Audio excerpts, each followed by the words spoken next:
My name is Dr. Omer Wolf. I'm a plastic surgeon. Most of my patients are facelift candidates, but not all of them.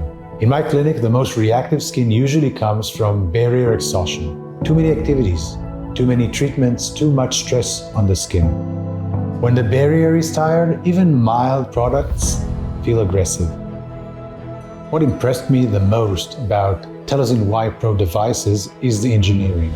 The unique patented design guides the light evenly across the skin, creating a safer, more controlled experience that patients immediately feel. The wavelength does not drift. The temperature remains stable. The optical-grade polycarbonate head lets the light pass through clearly with no distortion. Its wavelength supports mitochondrial energy production, helping repair cells function better, and this is how collagen and the barrier rebuild in a controlled, physiological way. When the two devices work together, the blue restores calm and balance on the surface, while the red reinforces the deeper layers, helping the skin return to a steady rhythm that brings back both stability and confidence.